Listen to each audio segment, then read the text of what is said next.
A gente via ali que o intuito, né, acho que muito claramente, até mesmo do próprio ministro Flávio Dino, era trazer esse freio de arrumação. Ele até chegou a chamar aquelas emendas discricionárias ali de uma anomalia no nosso sistema presidencialista. A gente viu o próprio presidente Lula falando, né, que de fato o legislativo sequestrou ali parte do orçamento por ter essa agenda ali, né, muito forte em suas mãos. E você também pontuou muito bem ali essa mudança neste cenário que a gente viu acontecendo no sistema político, vamos dizer assim, desde o impeachment de Dilma Rousseff, o legislativo tendo, né, de fato ali, ganhando cada vez mais essa notoriedade, principalmente em relação ao orçamento. O poder está ali, basicamente, né, quem está com o orçamento aí, com mais poder do orçamento na mão. De fato, né, a gente pontuando aqui, não houve nenhuma alteração muito significativa, a não ser pedir ali mais essa transparência, que deveria ser até o óbvio, né, vamos dizer assim, para respeito ao contribuinte. Mas, de alguma forma, o que aconteceu ali desse acordo resolve essa questão de governabilidade entre as instituições? O Executivo ele não recupera, parece, o poder dele, né? A gente pode continuar vendo ali até mesmo esse desgaste entre Executivo e Legislativo? Com toda certeza, Paula. A bem da verdade, não só as emendas PIX têm causado esse acirramento entre os poderes do Brasil. Nós temos hoje um executivo, um poder executivo que pouco executa, nós temos um legislativo que mais executa do que legisla, e nós temos um judiciário que muito legisla.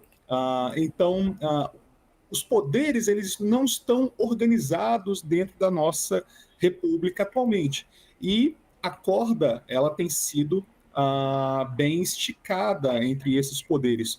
Nessa reunião, houve um bastidor mesmo, uma fala muito importante do presidente da Câmara, Arthur Lira. Ele disse, aqui nessa reunião, eu estou perdendo claramente 2-1.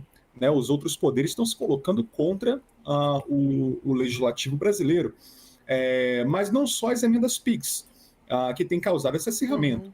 As últimas decisões do judiciário brasileiro, elas mesmas vão no sentido da legislação, de tentar legislar sobre algumas causas, né? Então, poder esse que deveria ser executado pelo próprio poder legislativo, que é o poder legiferante nesse sentido.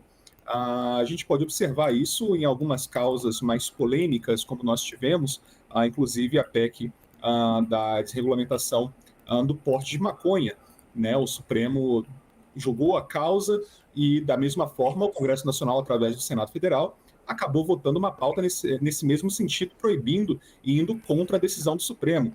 Então, os poderes eles estão desorganizados.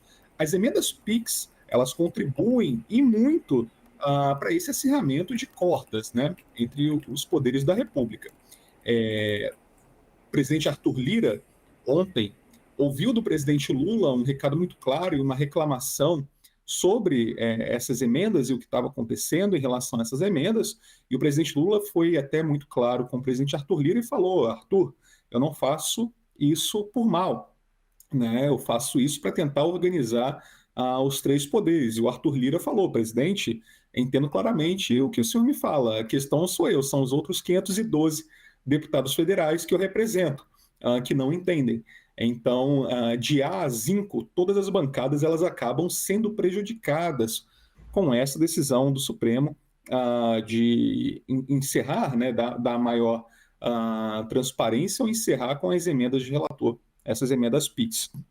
Para deixar muito claro, essas emendas, os próprios parlamentares podem direcionar ou para os seus estados ou para qualquer unidade da federação, não necessariamente o seu estado. Isso aconteceu, tá? Não foi um nem dois casos. Só que nós temos situações, até de investigação, onde foi apurado que, imagine o seguinte, uma rodovia corta a cidade. De um lado da rodovia você tem uma quadra poliesportiva e, diametralmente do lado oposto da mesma rodovia, nós temos outra quadra poliesportiva, cada uma direcionada por uma emenda de um deputado específico. Essas situações de falta de planejamento, de direcionamento de emendas, falta de transparência e até de realização, geraram situações como essas. Geraram situações como parlamentares direcionando muitos de seus recursos voluptuosos para unidades da federação que são bem distantes das suas unidades originais. Então, é o mesmo que dizer que um parlamentar do Paraná acabou botando muito dinheiro no Amapá. Então, e por que colocou muito dinheiro lá se ele está representando a população do seu estado, né? São muitas perguntas que devem ser feitas. Mas, a bem da verdade, nós temos ali uma dita carta na manga, na mão do presidente da Câmara, o deputado Arthur Lira, como a PEC do fim das decisões monocráticas. Decisões monocráticas são aquelas que são promulgadas por numa canetada de um só ministro do Supremo, não precisa de uma decisão colegiada dos 11 ministros, então um ministro apenas, numa canetada, pode decidir alguma coisa, algum fator muito importante para a nação, e essa PEC acabaria com esse tipo de decisão, né? Então, temos essa proposta ali como carta na manga do deputado Arthur Lira. Da mesma forma, no Senado Federal, o presidente Rodrigo Pacheco também tem a sua carta na manga, que seria o mandato fixo para ministros do Supremo Tribunal Federal, uma PEC protocolada pelo então senador Lazier Martins, do Rio Grande do Sul. Essa PEC ela determina que um ministro do Supremo teria, ao invés de um mandato regulado pela sua idade, né, que vai além dos 70 anos de idade, que esse ministro só poderia ficar no máximo 10 anos dentro do Supremo Tribunal Federal, a partir dos próximos ministros que naquela casa adentrarem. Então, são duas PECs que o Congresso Nacional tem na manga para votar a qualquer momento contra o Supremo Tribunal Federal. Da mesma forma, foi muito claro uma medida provisória que colocava verbas extras para o Judiciário brasileiro. Essa medida ela foi rejeitada pela Câmara dos Deputados. O que isso significa? A medida provisória foi editada, né, e com isso um dinheiro em caixa, alguns bilhões de reais foram direcionados para o Judiciário pagar suas contas, né? E essa medida provisória de praxe foi encaminhada ao Congresso Nacional. Naturalmente, esse tipo de medida provisória tem muito pouca objeção, né? Elas são aprovadas quase que a toque de caixa e sem revelia. Então, pela primeira vez na história, uma medida provisória desse porte foi rejeitada. E esse dinheiro já havia sido gasto pelo Judiciário brasileiro. Então, nós temos aí uma situação sui generis, a gente não sabe como vai ser resolvida essa crise, né, de rejeição de uma medida provisória que liberava um gasto extra para o Judiciário, que já gastou esse dinheiro, mas o Congresso Nacional rejeita até por retaliação mesmo a decisão do Supremo em relação às emendas PIX. Paula, ainda temos muita água para ver rolando embaixo dessa ponte. Essa é a grande verdade.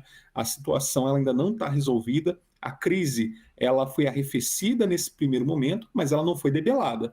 As cenas dos próximos capítulos vão dar os ditames do que pode vir a acontecer mais pela frente. Certamente os parlamentares vão se utilizar desse artifício na própria eleição, tanto para a presidência da Câmara quanto do Senado Federal, e dessa forma pedir para que os pré-candidatos à presidência dessas duas casas se manifestem em relação a essa decisão muito polêmica do Supremo Tribunal Federal. Gostou desse vídeo? Não esqueça de deixar o seu like aqui na programação do YouTube e acompanhar o restante dos nossos conteúdos. Eu deixei separado aqui 2 vídeos super interessantes sobre economia e negócios. Então, clique nestes links e, claro, acompanhe o restante da programação da BMC News. Informação que gera valor.